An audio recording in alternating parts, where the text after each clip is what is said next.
안녕하세요. 시청자 여러분. 문학채널 초대석 윤숙희입니다. 오늘은 1월 8일 수요일. 오늘 초대석에는 정윤천 시인을 모셨습니다.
안녕하세요, 시인님. 반갑습니다. 네, 반갑습니다. 네, 많은 낭송가분들이 예, 뵙고 예. 싶었던 정윤천 시인님을 뵙게 돼서 더 반가운 것 같습니다. 아유, 초대해 주셔서 감사합니다.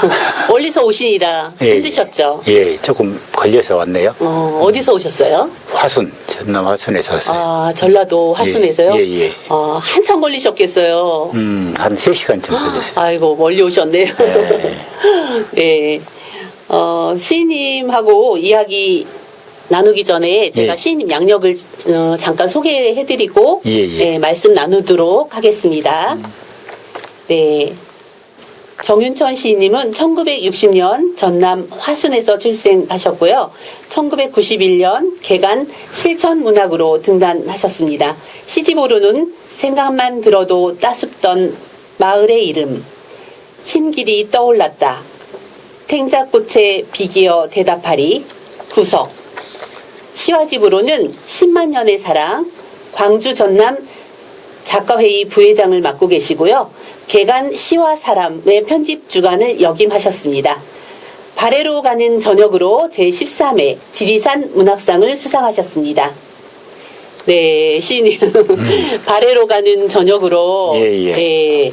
지리산 문학상을 수상하셨는데 예. 그때 기분이 어떠셨어요?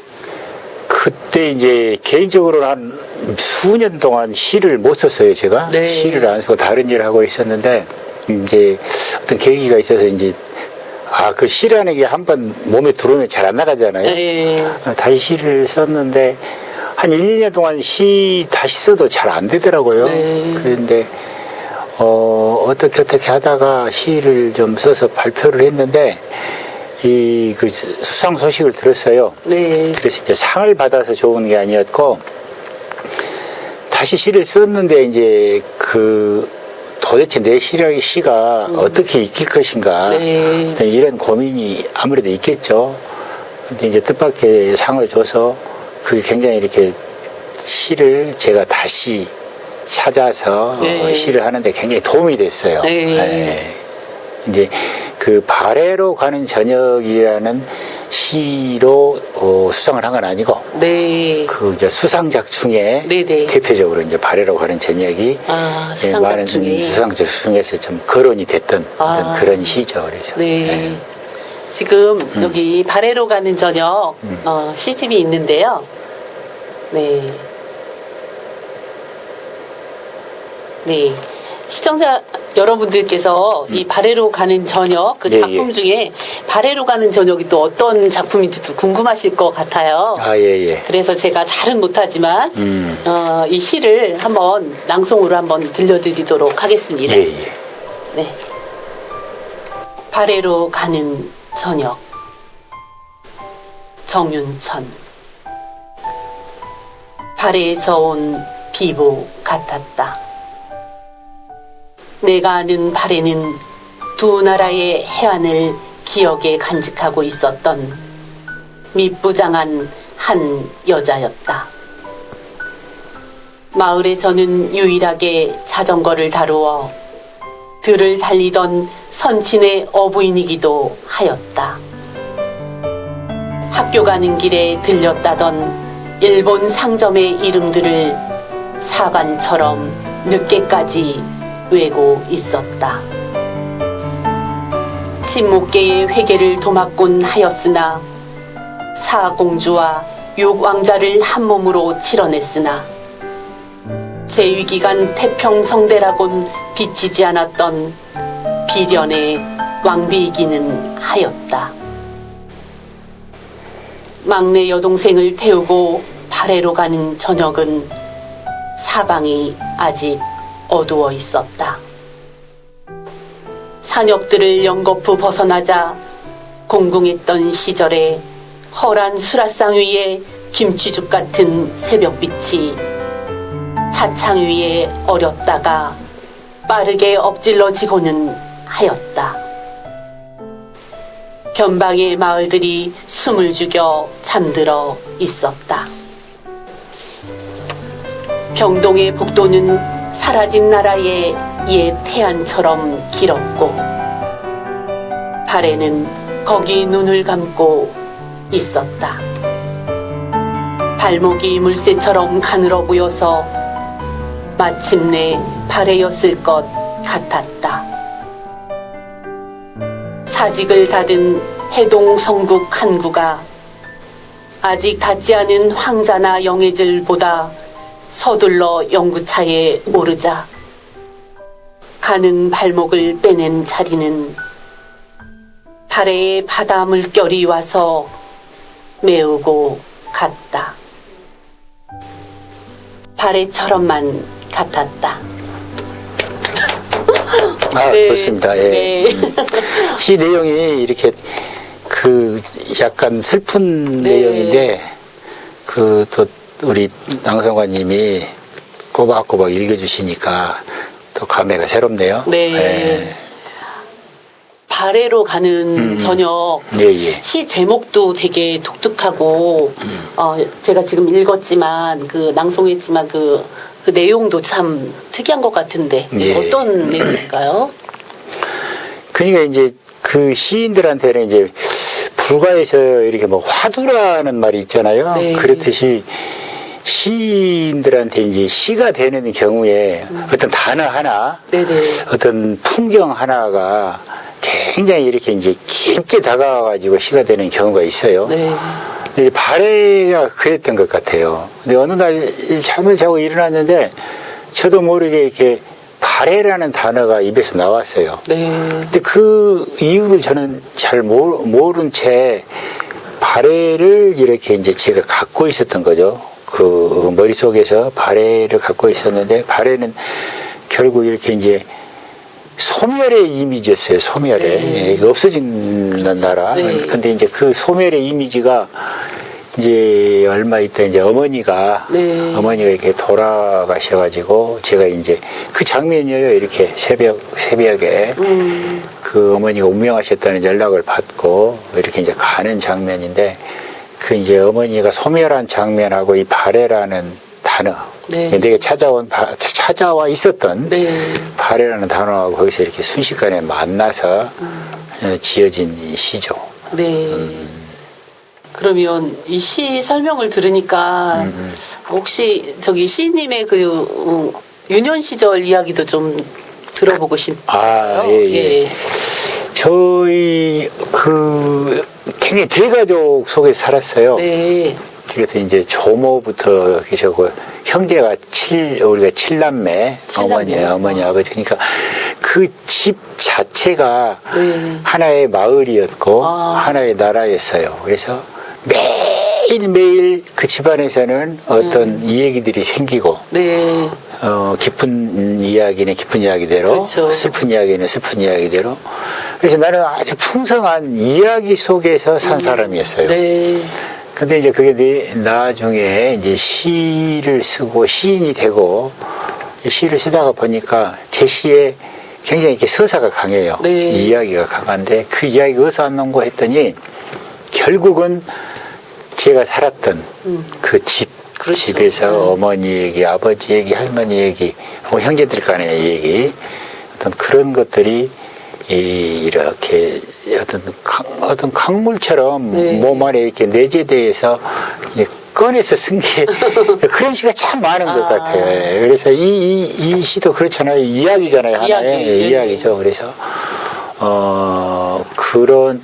그런 이제 이야기 시를 상당히 이렇게 어떤 일정한 기간 동안 제가 써왔죠. 네. 그러면서 또 한편으로는 나름대로 조금씩 시 세계를 이렇게 이제 갱신해보기도 하고. 네. 근데 이 발해로 가는 저녁이라는 시집에 와서 네. 사실 이제 어떤 실험적인 요소로 그런 시들을 추구해 본 적도 있죠. 네. 이제 그런 이야기도 조금 후에 좀 또 들려드릴게요. 네네네. 그러면 시는 언제 어떤 계기로 쓰게 되셨어요? 저는 굉장히 이제 어릴 때 이렇게 개구장이고 네네. 막 이렇게 활동하기를 좋아하고 막 학교 다닐 때는 운동 선수였고 그래가지고 글을 쓴다든가 이렇게 뭐 사색을 한다든가 이런 거하고는 안 어울리는 사람이었어요. 네. 근데 이제 묘하게 제가 이제 좀 일찍 가정을 가졌어요. 네. 그래서 이제 가정을 가지니까 이제 직장 때문에 먼지 아주 시골에 가서 이렇게 이제 직업 때문에 생활을 하고 그러는데 그게 굉장히 어떤 측면에서 애로움으로 와요. 애로움으로. 근데 이거 시골 생활이라는 게 그걸 제가 할 수 있는 게 없어요. 그렇죠. 그래서 전 밤이면도 책을 읽고 뭐 하다 보니까 이렇게 막 움직이기 좋아하고 막 이런 사람이 어느 날 보니까 네네. 사색하고 사유하고 막 독서하고 이런 사람으로 이렇게 이제 네. 바꿔져갖고 있더라고요. 그래서 사실은 이게 전문적인 문학 수업을 받았다든가 혹은 뭐 문학을 하려고 했다든가 그런 게 아니었는데 뭘 막 자꾸 읽고 이렇게 하다 보니까 나중에 저도 쓰고 싶더라고요. 이렇게. 써서 이렇게 뭐 신춘문예를 내기도 했는데 막 이렇게 당선도 되고 네. 또 이렇게 뭐 어디 잡지에 이렇게 투고를 했는데 또 거기서도 이렇게 그래서 비교적 등단하고 네. 초기에 문단 생활은 좀 소위 중앙 문단이라고 한 데서 화려하게 했어요. 네. 이게 좋은 잡지사에서 첫 시집을 내줬고, 네네. 뭐 심지어는 창기사에서도 한 시를 쓴 지 4, 5년 만에 이렇게 이제 시집을 내주고 그랬어요. 근데 저는 그때 그게 뭔지를 몰라버린 거예요. 네. 그게 어떤 건지를 모르고, 네. 나는 시를 쓰면 다 그렇게 해주는 걸로 알았거든요. 그래서 별로 시에 내가 큰 의미 부여를 않고 생활을 하다가 내인중에 이제 시하고 멀어진 시간이 있었어요. 네. 그래서 다시 시를 하려고 보니까 이게 이제 그 문학 지형도라고 해야 될까? 이런 게 많이 바뀌어 있더라고요. 그리고 저는 이미 그 시를 쓰는 사람들 무리에서 약간 떨어져 갖고 있고. 네. 그랬을 때 이제 중간에 다시 저한테 시가 찾아왔던 게 저 구석이라는 시집이 네, 있어요. 구석 아까 말씀드렸죠.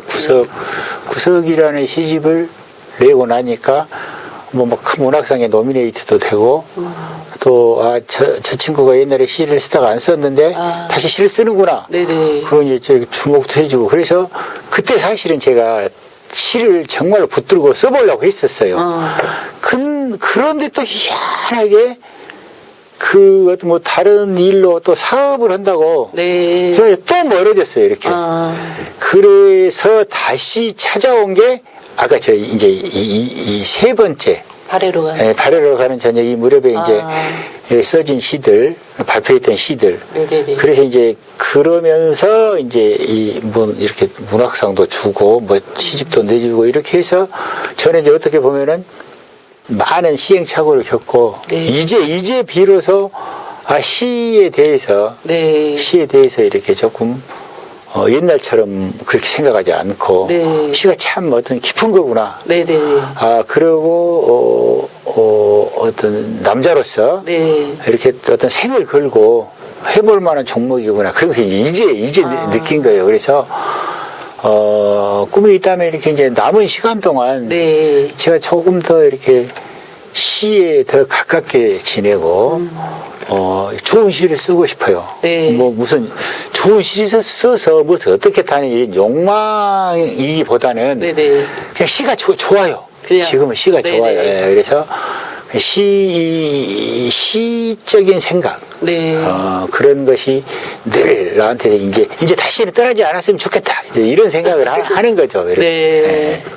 그 아까 운동선수도 하셨다는데 어떤 종목 하셨어요? 전 축구를 했어요, 축구. 축구 선수셨어요? 네, 축구를 하면 아마 그 손흥민이처럼 이렇게 사람들을 많이 네네. 막 이렇게 제끼는 막 그런 재주가 있었어요. 굉장히 운동신경이 좋았고. 네네.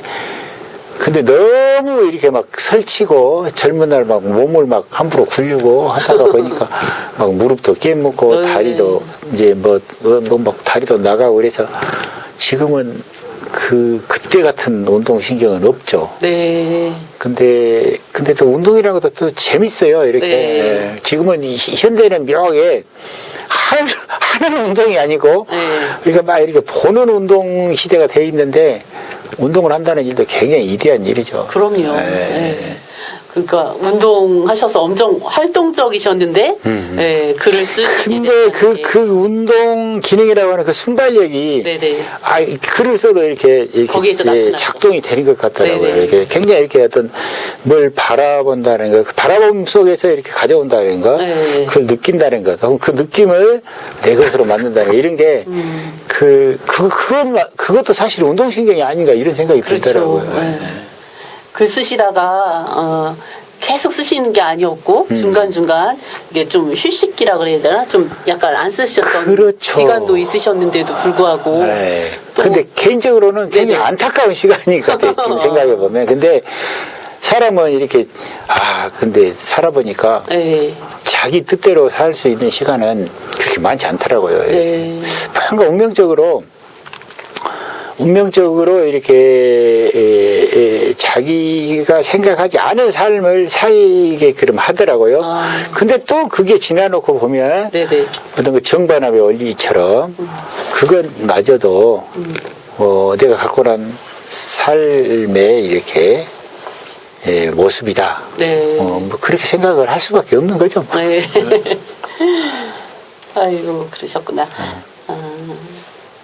그러면 시인님께서 생각하시기에 독자들의 감성을 어루만져 주는 그런 시심은 어디서 온다고 생각하세요?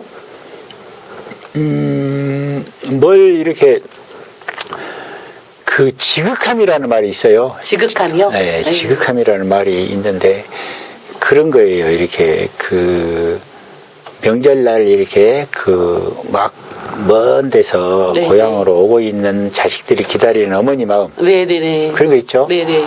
그러고 또 부모들이 이 자식의 미래를 위해서 뭔가 이렇게 막 자기 것을 털어내서 막 이렇게 네. 입히고 막 그러는 마음. 그러는 거라고 생각해요. 그래서 시라는 것에도 그런 인간이 갖고 있는 여러 가지 마음 중에 그 지극함이 이렇게 시 속으로 배어 있을 때, 시 속으로 배어 있을 때, 배어 들어갈 때, 이제 그 시가 그 지극함을 통해서 네네. 다른 사람을 이무하기도 하고 그런 것이 아닌가 그렇게 생각해요. 그래서 네네. 저도 시를 쓰는 사람이기도 하지만 독자이기도 하잖아요. 그렇죠. 네. 그래서 좋은 시라고 하는 것은 네. 그 속에 그런 어떤 지극함의 순간들이 배어 있는. 지극함의 순간들이 막 재주로 써버린다든가, 그렇죠. 기술로 써버린다든가, 막 습관으로 쓴다든가, 아니면 시를 막 뭐 부호처럼 막 해가지고 네. 어떤 목적을 갖고 쓴다든가 그런 것이 아닌. 그렇죠. 네. 그런 것이 아닌 그 네. 뒤에 그 네. 뒤에 있는. 어쩌면 그보다 앞에 있는. 네네. 그냥 어떤 무한함. 그런 것을 저는 이제 지극함이라고 표현을 네. 하죠. 네. 발표하신 많은 작품들이 있으신데 그 중에 다 하나하나 소중하시겠지만 예. 그 중에서도 조금 더 애착이 가는 작품이 있으시다면 어떤 작품일까요? 애착이라기보다는 네네. 제가 이 시집을 가져왔냐면 네. 이번에 낸 이제 제일 마지막 시집이잖아요. 네. 작년에 나왔으니까. 근데 여기에서 제가 맨 첫 장면에 배치했던 시가 초년이라는 시예요. 초년. 초년이요. 네. 초년이라는 시인데 이 시는 어떤 많은 생각을 하면서 나름대로 썼어요. 네. 그러니까 이제 우리가 이제 저는 서정시 시대거든요. 네. 서정시를 썼던 시대의 사람인데 그 이후로 이제 서정시라는 게 이렇게 어떤 이미지로 처리되기보다는 이렇게 말이나 표현, 어떤 느낌을 전달하는 것, 네네. 이런 것이 더 강하죠. 네. 그게 더 승한데, 그게 이제 너무 어떤 부피가 없이 쭉 되다 보니까 이제 어떤 예술 사조라는 것이 그랬잖아요. 어떤 반성 혹은 혁신의 토대위에서 새로움을 막 이렇게 구하잖아요. 네. 그러니까 우리 이 시단에서도 그런 새로움을 구하는 시대가 있었죠. 네네. 뭐 포스트 모더니즘이라든가 낯설게 하기 기쁜 것이라든가 이런 것이 있었는데 네네. 그게 또 너무 또 이제 그쪽으로 가니까 네. 또 그에 대한 반성의 계기로 아마 올해 신춘문예 시들은 보니까 상당한 시들이 네. 이미지 쪽보다는 이렇게 말로 표현하는 그런 시쪽으로 많이 돌아왔더라고요. 네. 이제 이 얘기가 조금 옆으로 갔는데 네네네. 이 초년이라는 시는 굉장히 이 주제, 이 소재 혹은 여기에 부린 언어는 서정시 시대의 언어예요. 근데 이 시는 굉장히 기법상으로는 굉장히 이렇게 어떤 이렇게 막 가려놨어요. 네. 그래서 저는 이제 감히 이 시를 제가 이제 서정시를 갱신해 보겠다. 네. 서정시로도 얼마든지 현대성을 구가할 수 있고 낯설게 하기도 할 수 있고 시의 의미를 직정적으로 드러내지 않고 네네. 안으로 갈무리를 해서 나중에 이렇게 눈치채게 할 수 있고 이게 가능하다. 네네. 네, 이런 생각으로 썼어요. 그래서 제가 한번 읽으면서 네네. 이게 이제 왜 이런 이야기가 가능한가 제가 이제 설명을 해드릴게요. 초년 망초밭이 따라왔다. 부추밭이 더 열심히 따라왔다. 만물상의 차부 앞에 한 봉지를 갔었다. 심부름을. 그래서 이제 여기까지 이 글 여기까지 보자면 네네. 지금 이 초년이니까 어린 소년이 지금 이 시내에 있는 만물상이라는 데로 밀가루를 한 봉지를 사러 심부름을 가는 거예요. 네. 근데 이제 밀가루를 사러 집에서 나오니까 가장 흔하게 보이는 게 망초밭이죠. 망초밭. 망초밭. 시골에 흔히 가장 많이 있는. 그래서 망초밭이 따라와. 근데 망초밭이 부추밭이 따라와. 왜 부추밭이 따라오냐면 네. 지금 밀가루를 사러 가. 전 부치려고. 네네네. 그래서 이제 이렇게 언어를 설명을 안 해주고 건너뛰어버려. 그래놓고 여기서 뭐라 그러냐면은 이제 제대로 하려면은 네네. 차부와프 만물상에로 밀가루 한 봉지를 사러 갔었다고 해야 되는데 의순을 바꿔버려요.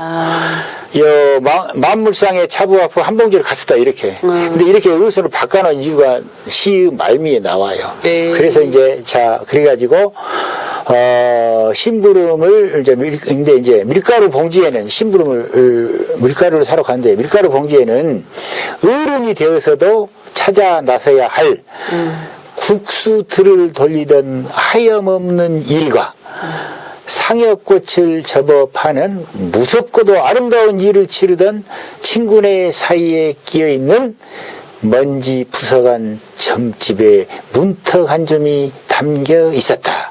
그래서 여기 이 연술들에 보면은 자 국수, 네. 국수도 이제 밀가루하고도 연계가 되지만 그 하얀색이에요, 하얀색. 네네네. 자 상여도 붉은 꽃도 있지만 상여꽃은 되게 하얀 꽃이에요. 네. 자 먼지. 그 점집에 같은 먼지도 하얀색이에요. 그래서 여기에서 이제 하얀 이미지를 막 구가하면서 이렇게 이제 문장이 지나가요. 근데 왜 이렇게 이 문장이 지나갔냐면, 자, 이제 말이 나와요, 이제.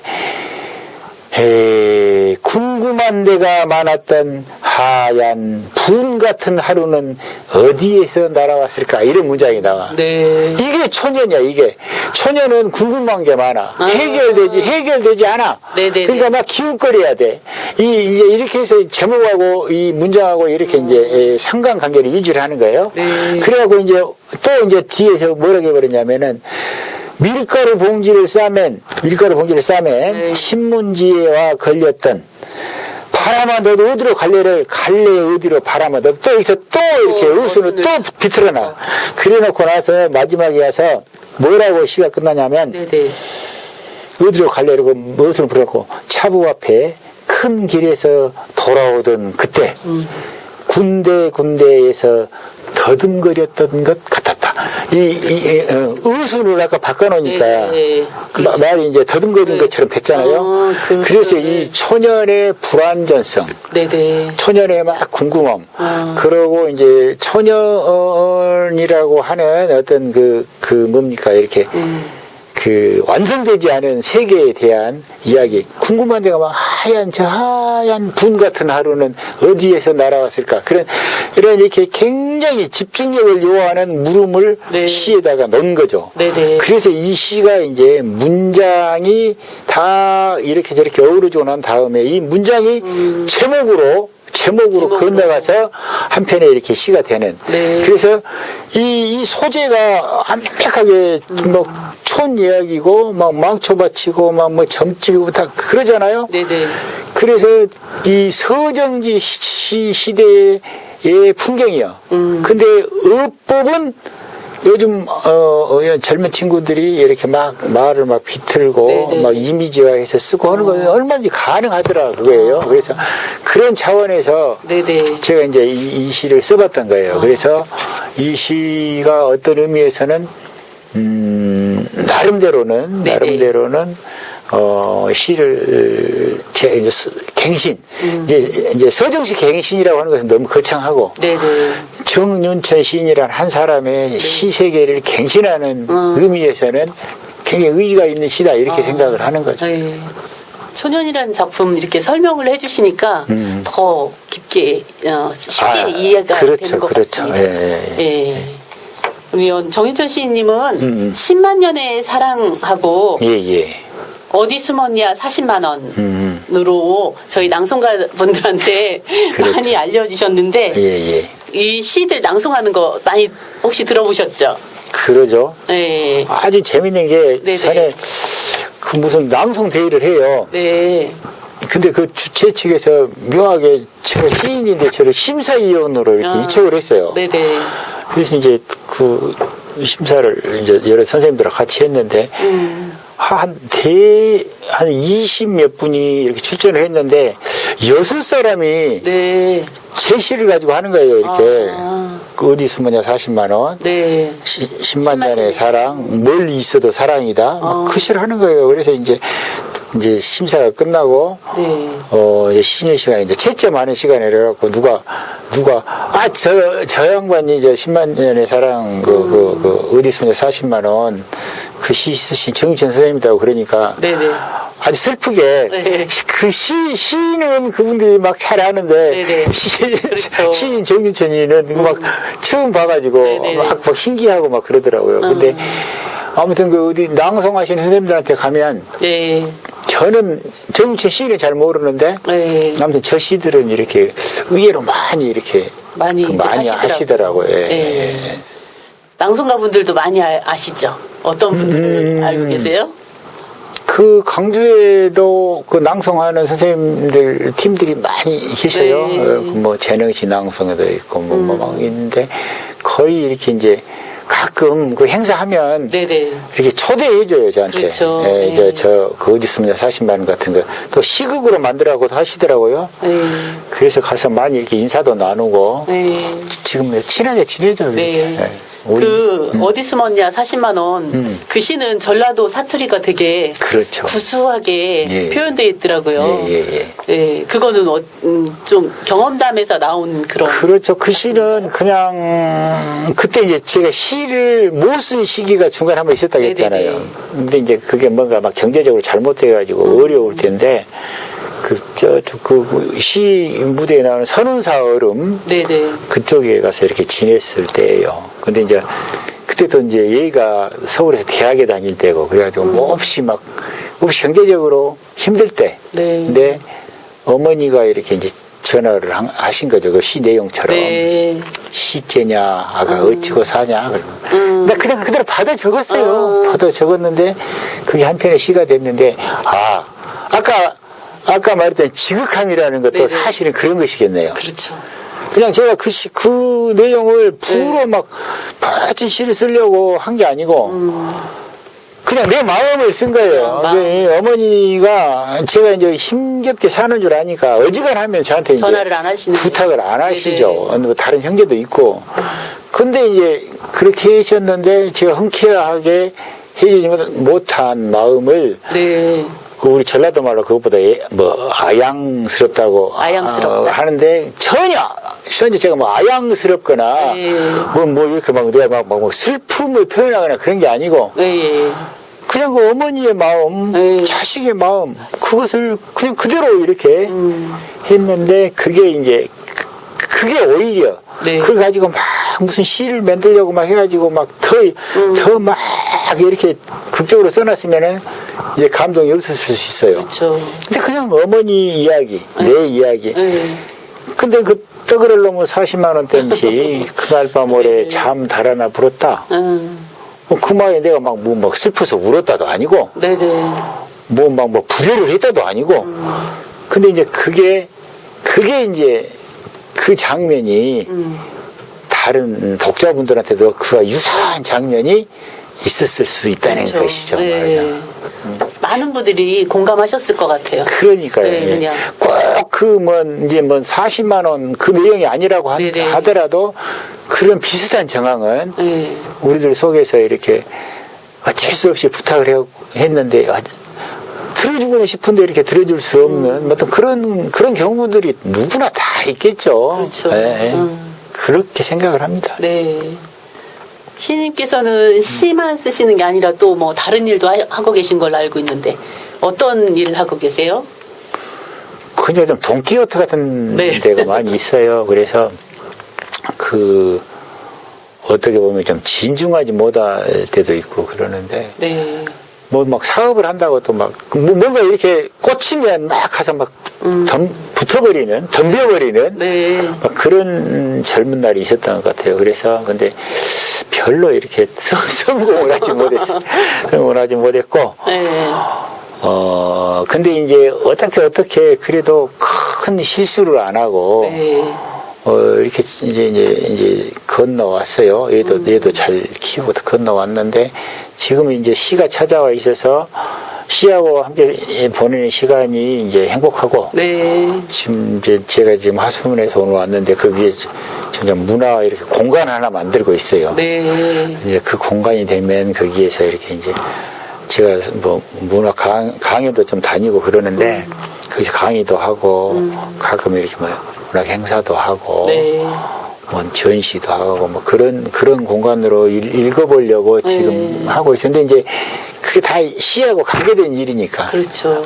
근데 이제 전에 이제 술 만드는 일을 조금 했다가 네. 지금 이제 그것은 조금 놓고 있는 중이에요. 놓고 네. 있는 중이고 지금 그래 갖고 있습니다. 이제 글 쓰는 일에 전념하시고. 아니, 글 쓰는 일이, 네. 이렇게 글 쓰는 일이 왜 좋냐면, 네. 글을 깊게 생각하고 깊게 쓰다가 보면, 뭐 이렇게 깨달음을 주더라고요, 깨달음을. 네. 아하, 그런 것이었구나. 그런 게 그거였구나. 근데 그거보다 어떤 의미에서는 지식이기보다는 그게 지혜적인 건데, 네. 이 시는 이렇게 지혜를 주더라고요. 그래서 이제 그 시로서 이렇게 치유할 수 있다. 네. 이런 생각도 사실은 갖고 있어요. 그렇죠. 예, 시로 예. 치유받는 분들 많이 그렇죠. 계시더라고요. 그래서 신앙송도 어떤 의미에서는 그런 거죠. 이렇게 그렇죠. 예. 시라는 것을 통해서 네.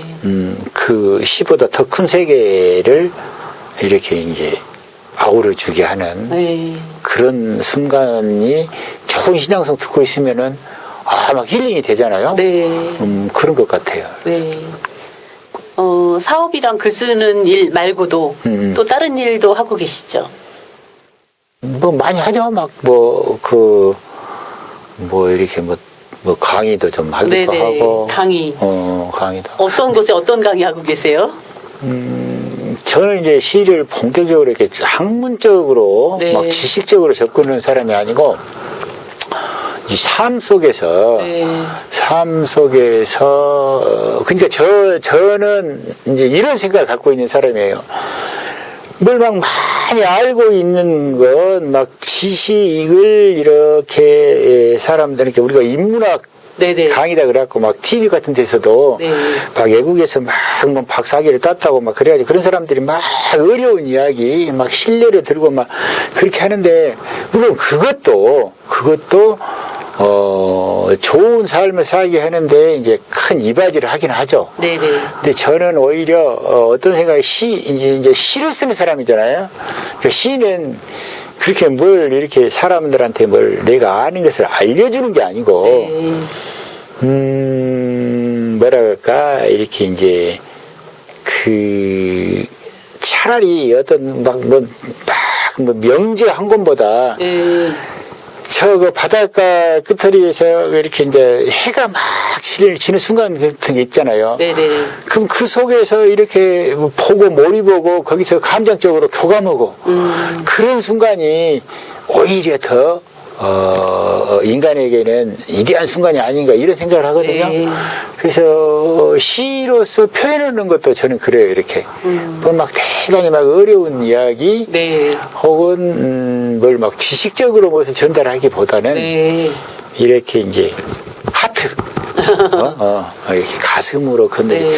그래서 이제 제 시 이론이 그래요. 이렇게 이제 시를 막 억지로 만들려고 막 이러는 것보다는 시가 자기에게로 오게 하는 생각을 네. 갖는 것. 그래서 지금 우리 시대에 어떤 의미에서 가장 필요한 이야기는 어떤 이야기냐면 네. 따뜻한 이야기예요. 따뜻한 이야기. 이렇게 상대를 이렇게 힘을 돋게 해주는 이야기. 네. 이런 것이 오히려 더 귀중하지. 네. 막 많은 것을 메소포타 문명이 어찌고 뭔 철학적 어찌고 이런 말보다 그렇죠. 오히려 우리에게는 아주 어여쁜 장면 하나가 어떤 식구 하나가 네. 더 귀중한 시간이 아닌가 그런 세월이 아닌가 이렇게 생각을 해요. 저는. 네. 그런 이야기를 네. 주로 사람들하고 만나서 허심탄회하게 하는 거죠. 이렇게 때로는 좋은 시 읽어주기도 하고 네. 이 시를 설명해주기도 하고 그런 것. 네. 근데 이제 그런 것을 또 굉장히 좋아하신 분들은 좋아해요. 이렇게. 좋아하실 것 같아요. 수강생분들이. 네. 많이 앞으로 바빠지실 것 같네요. 앞으로 더 바빠지실 것 같아요. 지금도 바쁘시지만. 광주 전남 작가회의 부회장님이시기도 한데, 작가회의, 그 소개 좀 해주세요. 작가회의는 이제 80년 정도, 이제 우리가 옛날에 탄압 국면일 때. 그렇죠. 네. 탄압 국면일 때 이제, 문학이 이 뭡니까? 이제 문학이 우리 현실을 노래해야 된다. 네. 혹은 이제 우리 삶을 각성시켜야 된다. 이제 그런 차원에서 이제 선배 어르신들이 이제 그 작가 그때 이제 자유 실천 문인 협의회인가 그런 이제 그러한 타이틀로 이렇게 이제 이렇게 문학회가 출범을 했죠. 그래서 네. 시간이 지나면서 이제 지금 작가회의라는 그래서 이제 저 대한민국에는 문인협회 네. 혹은 이제 작가회의, 시인협회 이제 이렇게 큰 문학 단체들이 있는데 네. 이제 약간씩은 이제 그 문학 들고 가는 문학의 이념들이 네. 이제 약간씩 이제 차이가 있죠. 근데 이제 그 어떤 우리 당대의 삶을 당대의 삶을 사랑하고 이렇게 천착하고 그런 자세의 문인들이 모인 단체다. 네. 그런 정도로 얘기할 수 있겠습니다. 네네네. 네, 시와 사람 편집 주간도 하셨는데, 예, 시와 사람은 어떤 건지. 시와 사람이 이제 그 어떻게 보면은 지방에서 나온 문예지 중에서는 역사가 거의 이제 몇 번째 안 가끔 길어요. 네. 지금 한 거의 30년 가까이 되죠. 근데 이제 그때 처음에 저랑 또 몇몇 강조 젊은 네네네. 이제 문인들이 이렇게 그 책을 태동을 시켰죠. 네. 근데 되게 이제 문예지들이 만들어졌다가 막 명멸하죠. 막 그렇죠. 사라지죠. 근데 근 30년간을 오랫동안 그래서 이제 그 엄청나게 많은 문인들이 거기에서 이렇게 작품을 발표하고 또 많은 문인들이 이제 지나가셨죠. 그래서 지금도 열심히 지금 광주에서 만들고 있습니다. 광주에서요. 네. 네. 이제 지금은 저는 이제 자문 쪽으로 자문 쪽으로 이제 젊은 친구들에게 또 이제 네네. 주관도 맡고 그래서 계속적으로 개간지인데 1년에 4번씩 거의 겨루가 한 번도 없이 이렇게 이제 1년에 4번씩 네 번, 예, 나왔죠. 30년 동안 그렇죠. 대단한 것 같네요. 엄청난 일을 한 거죠. 네. 지금 오늘 말씀 많이 해주셨는데, 예. 앞으로 혹시 계획하고 계신 일이나 뭐 하고 싶은 말씀 있으시면 한 말씀 해주세요. 지금 공사 중인 공간, 문학 공간 이제 그것이 지금 이렇게 공사 벌써 들어가셨어요? 그래서 3월에 제가 다시 이제 강의들 개강을 하는데 이 3월에는 거기서 이제 강의 시작할 계획으로 지금 일을 하고 있거든요. 그래서 거기에 좋은 문학적 동지들도 이렇게 규합을 하고 이제 문학 콘텐츠 같은 거 개발해서 이렇게 이제 해보려고 지금 그렇게 노력하고 있습니다. 네. 시인님 오늘 멀리 대전까지 오셔서 귀한 말씀 아주 잘 들었습니다. 너무 이렇게 막 중구난방으로 얘기하지 않았나 싶습니다. 아니요. 네, 앞으로 더 건강하시고 예. 활발한 활동 응원하겠습니다. 아유, 예, 감사합니다. 감사합니다. 네, 감사합니다. 지금까지 정윤천 시인님 모시고 귀한 말씀 들었습니다. 문학채널 초대석 윤숙이었습니다.